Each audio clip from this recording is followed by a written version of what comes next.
ఆ సంరక్షణలో, ఆ కాపుదలలో ఉండండి. దురాత్మ మిమ్మల్ని ముట్టదు. గ్యారంటీ, రాసుకోండి. హల్లెలూయా. సౌలు ఆ లైన్ దాటాడు అంతే. ఆ లైన్ దాటనంత వరకు దురాత్మ రాలా. ఆ లైన్ దాటాడు. ఓ విశ్వాసి, ఓ సహోదరి, సహోదరుడు, నేను చెప్తున్నా, ఆ లైన్ దాటకు. దేవుడు గీసిన లైన్ దాటకును. Be in that line. దేవుని ప్రణాళిక, దేవుని చిత్తం, దేవుని ఆలోచన, దేవుని ఉద్దేశం ఏంటో ఆ లైన్ లోపల నువ్వు ఉండు. నువ్వు పట్టా దేవుడు నేను లేపుకుంటాడు. కానీ నువ్వు లైన్ దాటావా, రెడీగా ఉన్నాడు. ఎవరు? కర్రోడు.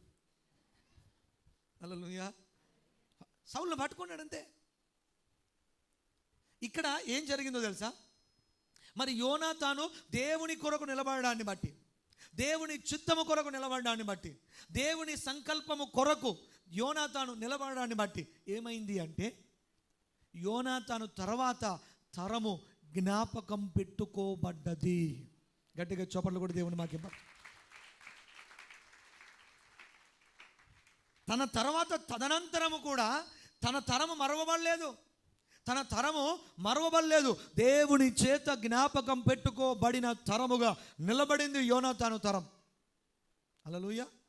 అంటే నేను చెప్తున్నా, నువ్వు దేవుని పక్షముగా నిలబడగలిగితే, దేవుని కొరకు, దేవుని ఆలోచనలు నెరవేర్చడం కొరకు, దేవుని ఉద్దేశములు భూమి మీద నెరవేరడం కొరకు, దేవుని ప్రణాళిక భూమి మీద నెరవేరడం కొరకు నువ్వు నిలబడితే గనుక, నేను చెబుతున్నాను, నీ తర్వాత నీ తరాలను దేవుడు జ్ఞాపకము పెట్టుకొని ఆశీర్వదించగలడు.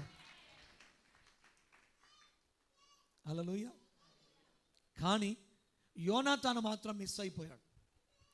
సౌలుతో పాటే యోనాతాను కూడా చనిపోయాడు. మీరు అధ్యాయాలలో చదవండి. దేవుని చిత్తం పక్షముగా నిలబడ్డాడు, కానీ బ్లడ్ రిలేషన్ కాబట్టి తెంచలేకపోయాడు. తండ్రితోనే ఉన్నాడు. తండ్రితో ఉండడాన్ని బట్టి తండ్రితో పాటే తను కూడా చంపబడ్డాడు. బైబిల్లో మీరు చూడండి, ఒక వ్యక్తి దేవుని చిత్తములో నుండి బయటికి వెళ్ళినప్పుడు, ఒక్క వ్యక్తి వెళితే ఆ ఒక్క వ్యక్తికి నష్టం జరగలేదు, ఆ ఒక్క వ్యక్తితో ఉన్న వారందరికీ నష్టము జరిగింది. ఆకాను ఉన్నాడు, దేవుడు ముట్టకూడదన్న బంగారం, వెండి, వెలగల వస్త్రములు తీసుకున్నాడు. ఇప్పుడు ఏమైంది? ఆకానుతో పాటు తన భార్య, పిల్లలు కూడా ఆ యొక్క లోయలో చంపబడ్డారు. అంటే ఒక్క వ్యక్తి చిత్తములో నుంచి బయటికి వెళితే ఆ వ్యక్తితో కనెక్షన్లో ఉన్న వారందరికీ దాని యొక్క ప్రభావము తగులుతూ ఉంది. కానీ యోనాతాను దేవుని చిత్తము నెరవేరాలని కోరాడు, దేవుని ఆలోచన నెరవేరాలని కోరాడు. దేవుని లాగా యోనాతాను కూడా ఆలోచన చేశాడు. దాన్ని బట్టి ఏం జరిగిందో తెలుసా? ఆయనకు దేవుని ప్రభావము తగిలింది. హల్లెలూయా, హల్లెలూయా, హల్లెలూయా. తర్వాత దావీదు రాజు కావడం, యోనాతాను కుమారుడు మెఫీబోషెతును తీసుకొని వచ్చి రాజు కూర్చునే బల్ల దగ్గర కూర్చోబెట్టి ఆయన సాక్తాడు. ఎంత గొప్ప పని అండి! ఆయనకుంటే ఆయన 2 కాళ్ళు లేవు, అయినా కూడా రాజుతో పాటు ఈక్వల్గా కూర్చొని భోజనం చేస్తాడు మెఫీబోషెత్. ఇది దేన్ని బట్టి జరిగింది అంటే, ఒక వ్యక్తి దేవుని ఆలోచన కొరకు నిలబడ్డాడు. ఒక వ్యక్తి దేవుని చిత్తము నెరవేరాలి, జరగాలి అని కోరుకున్నాడు. ఒక వ్యక్తి దేవుని ప్రణాళిక నెరవేర్చబడాలి అని ఆశపడ్డాడు. అందువల్ల ఆ దీవెనలు తన తర్వాత తరమైన మెఫీబోషెతు రాజు బల్ల దగ్గర కూర్చొని అనుభవిస్తూ ఉన్నారు. గట్టిగా చప్పట్లు కొట్టి దేవుని నామాన్ని మాకింపరచండి. ఈరోజు నీ జీవితంలో నీ యొక్క ధనాన్ని దేవుని చిత్తము కొరకు నువ్వు ఇస్తుండవచ్చు, నీ సమయాన్ని దేవుని చిత్తము కొరకు నువ్వు అర్పిస్తూ ఉండవచ్చు, నీ జీవితాన్ని దేవుని చిత్తము కొరకు నువ్వు అర్పణ చేస్తుండవచ్చు. నేను చెప్తున్నా, దేవుడు మర్చిపోయే దేవుడు కాదు, నిన్ను మర్చిపోయే దేవుడు కాదు. యోనాతానును బట్టి మెఫీబోషెతును జ్ఞాపకము చేసుకొని ఆశీర్వదించిన అదే దేవుడు నేను చెప్తున్నా, ఈరోజు నిన్ను, నీ తర్వాత నీ తరాలను కూడా ఆశీర్వదించబోతూ ఉన్నాడు. నీవు దేవుని కొరకు చేసిన త్యాగాన్ని దేవుడు జ్ఞాపకం పెట్టుకోబోతున్నాడు. దేవుని కొరకు నువ్వు నిలబడిన ఆ యొక్క విధానాన్ని దేవుడు జ్ఞాపకము పెట్టుకోబోతున్నాడు. అపోస్తలుడైన పౌలు గారు అంటాడు, దేమా ఇహలోకాన్ని ప్రేమించి వెళ్ళిపోయాడు, దగ్గర ఎవ్వరు లేరు,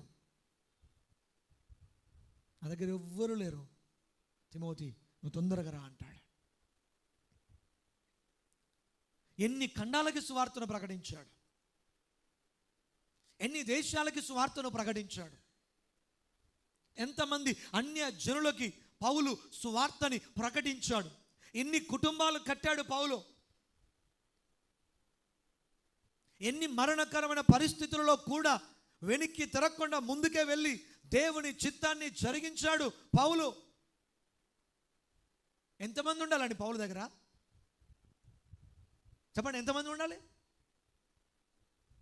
లెక్క పెట్టగలమా? ఒక్కరా, ఇద్దరా, ఒక్క దేశమా, 2 దేశాలా? ఎన్ని ఖండాలకి సువార్త ప్రకటించాడు ఆయన.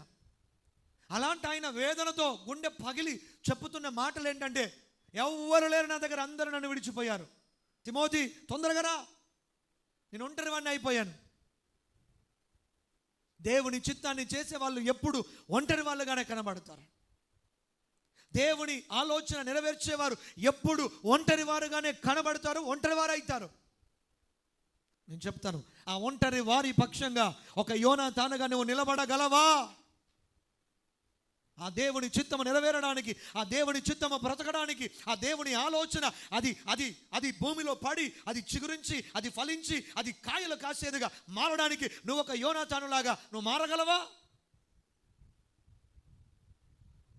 ఆ పౌలు గురించి చదువుతూ ఉంటే గుండెలు పగులుతాయి. మేలు పొందిన వారందరూ ఎక్కడ పోయారు? రక్షణ పొందిన వారు ఎక్కడ పోయారు? ఆయన ద్వారా అద్భుతాలు పొందిన వారందరూ ఎక్కడ పోయారు? అంటే దేవుని ఆలోచన, దేవుని చిత్తము, దేవుని ఉద్దేశాన్ని నెరవేర్చే వారి పక్షముగా లోకము నిలబడదు. ఈరోజు నువ్వు లోకమా, సంఘమా? ఈరోజు నువ్వు దేవుని బిడ్డవా? ఈరోజు నువ్వు దేవుని చిత్తాన్ని అర్థం చేసుకోలేని వ్యక్తివా? ఆలోచన చేయి.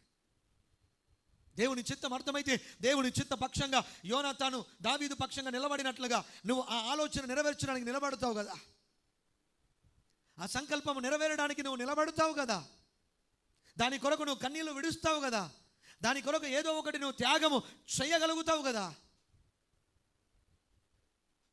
నాకు అనిపించినప్పుడు పౌలుకే ఎవరు లేకపోతే ఇక మనకు లేనప్పుడు మనం ఆశ్చర్యపోవాల్సిందే ఉంది. పౌలు అంతటి గొప్పలం అయితే కాదు కదా. హల్లెలూయా, హల్లెలూయా. అంతే అంటారా? అంతే అంటారా? హల్లెలూయా. లేదా దేవుని చిత్తము నెరవేర్చే యోనాతానులో మేము ఇక్కడ ఉన్నాము అని అనగలుగుతారా? ప్రశ్న వేసా అండి, ప్రశ్న వేసా, జవాబు చెప్పండి.